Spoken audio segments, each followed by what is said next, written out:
Des idées fausses à propos du mariage. Bonjour, bienvenue sur Frenchy Glam Fashion. Je vous laisse vous abonner, liker, commenter et surtout laissez-moi vraiment un pouce. Alors, y a-t-il des idées fausses à propos du mariage? C'est ce qu'on va voir aujourd'hui. Parce que je pense que réellement, il y a certainement des choses que nous pensons qui sont complètement à côté de ce que Dieu pense. Et donc, la première chose qu'on va essayer de comprendre, c'est que tous les principes que je vais vous enseigner aujourd'hui sont des principes applicables à l'Église si vous êtes chrétien. Donc, ce qui est important de savoir, c'est que la santé d'une Église, elle va dépendre de la santé des maisons et de ses membres. Et particulièrement de ceux qui ont un rôle de leadership. Dans cette course effrénée dans laquelle tout le monde court pour être responsable, tout le monde court pour être à la droite ou à la gauche du pasteur, où tout le monde court pour pouvoir montrer qu'il est capable, Dieu va nous rappeler que la priorité, c'est ta famille. Es-tu un leader qui dirige sa famille correctement? Oui, parce que bien diriger sa famille est une condition essentielle à l'exercice d'une responsabilité dans l'Église. Paul l'a clairement dit quand il a écrit à Timothée. Et certains d'entre vous, vous allez dire, oui, mais moi je suis célibataire, j'en suis pas encore arrivé là à être marié, à être responsable de ma femme ou de mes enfants. T'inquiète pas, il y en a aussi pour les célibataires. Sache que même si tu es célibataire, Dieu va d'abord regarder à l'état de la manière dont tu vas diriger tes parents, tes frères et sœurs et les gens qu'il a mis autour de toi. Oui, c'est pas plus différent finalement. Donc Paul l'a clairement dit. Celui qui aspire à être un dirigeant dans l'Église désire une belle tâche. C'est bien. C'est bien d'aspirer à cette place. C'est bien d'aspirer à de grandes choses. Cette parole, elle est certaine. Mais parmi d'autres choses, qu'il dirige bien sa famille et maintienne ses enfants dans l'obéissance en toute dignité. Car comment un homme qui ne dirige pas bien sa famille serait-il qualifié pour prendre soin de l'Église de Dieu? 1 Timothée 3, 4 à 5. Mais c'est tellement logique quand on écoute ça. Je veux dire, toi qui n'es même pas capable de prendre soin peut-être de tes parents ou de tes frères et sœurs. Tu n'es même pas capable, si tu es marié, de prendre soin de ta femme et de tes enfants que Dieu t'a confiés. Comment tu pourrais prendre soin des membres d'une église ou d'une association ou de quelconque société? Je veux dire, il faut réfléchir correctement avec le regard et les yeux de Dieu, avec la logique de la parole de Dieu qui nous permet d'avoir du succès. Une maison en bonne santé, c'est la clé à la fois d'une église et d'une société en bonne santé. Une maison en bonne santé se mesure par la bonne santé d'un mariage.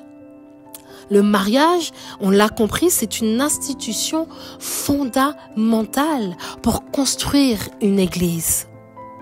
Alors ne regardez pas au titre, mais regardez à la famille, regardez à la femme, regardez aux enfants. Si la femme est épanouie et heureuse, si les enfants sont épanouis et heureux, déjà ça montre clairement que la personne a tous les attributs de Dieu pour pouvoir distribuer ce qu'il a distribué dans sa famille aux autres à l'extérieur. Combien de leaders finalement ont cette impression qu'il faut sacrifier l'épouse ou qu'il faut sacrifier ses enfants pour pouvoir bien servir Dieu dans l'église. Et donc, ils vont faire des choses que Dieu ne leur a pas demandées.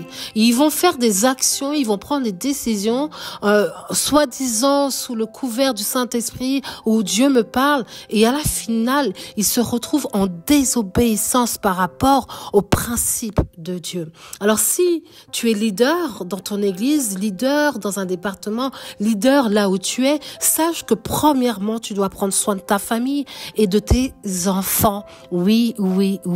Et il doit y avoir un bon témoignage. Ça veut pas dire que ça va être facile. Ça veut pas dire que tes enfants sont parfaits ou que ta femme est parfaite ou que toi-même tu es parfait. Mais ça veut tout simplement dire que tu as mis tes priorités en ordre. Donc, maintenant que la petite base est posée et qu'on comprend clairement que d'abord Dieu met ce principe qu'un leader doit d'abord savoir gérer sa famille, alors déjà on peut commencer à réfléchir, faire une introspection et se demander est-ce que j'ai ma priorité bien en ordre? Voilà. Parce qu'à la finale, je trouve ça tellement triste des fois d'entendre des témoignages d'enfants, par exemple de responsables, ou d'enfants même de pasteurs, ou d'enfants tout simplement de familles qui viennent à l'église et dire, moi, mes parents, ils étaient tellement occupés à l'église. Moi, mes parents, ils avaient jamais 5 minutes pour moi. Moi, mes parents ne considéraient pas, mais qu'est-ce qu'ils considéraient les enfants des autres? Qu'est-ce qu'ils prenaient du temps à écouter les autres? Qu'est-ce qu'ils prenaient du temps à exhorter les autres? Mais moi, dès que j'avais besoin d'être écoutée ou d'être accompagnée, on me disait que j'étais une mauvaise chrétienne ou un mauvais chrétien, que j'étais pas un bon enfant, que je devrais plus lire ma Bible, ou que je devrais un petit peu plus prier en langue, ou que je devrais un petit peu plus intercéder, que j'ai des mauvaises fréquentations ou de mauvais esprits. Bref, tellement de religiosité dans les façons de se comporter. Et il n'y a rien de plus important que la réputation que nos enfants ont de nous-mêmes. Ça m'a fait penser, et ça me fait penser finalement quand vous regardez l'histoire de Charles Ingalls. Cette série qui a fait fureur pendant des années. On voit cet acteur qui joue le bon père de famille avec ses 2 filles et son garçon et sa femme. Et puis voilà, toujours bien, vous savez, toujours une oreille attentive, de bons conseils, rempli de miséricorde, combattant, qui pleure pour ses enfants, qui est capable de combattre vents et marées, qui est un bon époux et qui est uni avec son épouse. Mais quand tu regardais cette série, à la finale, ce n'est qu'une série, ce n'est qu'un rôle, ce n'est qu'un jeu de rôle. Dans la vraie vie de ce personnage-là, sa vie familiale était chaotique. Ses enfants avaient un mauvais regard sur lui, de mauvaises paroles à dire contre leur propre père. Et ils en avaient même un dégoût parce que cet acteur-là était plus attaché aux acteurs qui jouaient les rôles de ses enfants qu'attaché à ses vrais enfants de chair et de sang. Et ça fait vraiment mal au cœur de dire, ah, mais il a réussi au cinéma. Mais finalement, dans sa vie normale, dans sa vie de tous les jours, il est passé à côté de sa mission. Il est passé à côté de ce qu'il aurait pu vivre. Donc, ne passons pas à côté de ce que nous sommes censés vivre. Occupons-nous de nos mariages. Occupons-nous de nos maris, de nos femmes. Occupons-nous de nos enfants. Et que ce soit l'église ou que ce soit le travail de ce monde, ou que ce soit la distraction ou l'occupation de ce monde qui nous empêche de nous concentrer sur les vraies choses et de mettre notre énergie sur ce qui a de la valeur et sur ce qui dure. Parce que notre femme, notre mari dure, nos enfants durent jusqu'à notre mort, ils seront là à nos côtés. Investissons chez eux quand ils sont jeunes, quand ils sont ados, quand ils sont pré-ados, quand ils deviennent de jeunes adultes et quand ils sont adultes. Un homme qui est dans une position de leadership ou une femme en position de leadership à l'église, au travail, dans une association, dans une entreprise, peu importe, dans la société. N'oublie pas que à la fin, si on te renvoie, à la fin, si on te remercie pour tes 20 ans, 30 ans, 40 ans, 50 ans de service dans un taf, tu vas revenir où? Au point de départ. Dans ton jardin d'Éden, dans ton mariage. Tu vas revenir face à ton mari, tu vas revenir face à ta femme, face à tes enfants. Et si pendant 40, 50 ans tu les as ignorés, si pendant 40 ans, 50 ans ton travail était un échappatoire, ou l'église était un échappatoire pour faire en sorte que tu n'acceptes pas ou que tu ne te responsabilises pas devant tes responsabilités de mari ou de femme, tu vas vraiment pleurer. Et parfois, il y a des choses qui sont irréparables. Parfois, il y a même des hommes qui vont perdre leur mariage une fois qu'ils vont être remerciés par leur travail. Et leur femme va leur dire, écoute, moi aussi je te quitte.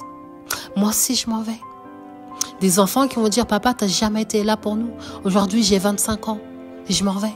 C'est trop tard, je vais faire ma vie. Moi, je vais construire ma famille. Moi, je vais réussir là où t'as échoué. C'est tellement dommage d'entendre ce genre de discours-là. Et je pense que tout le monde peut potentiellement se rapprocher de ça. Oui, tout le monde peut se rapprocher de ça.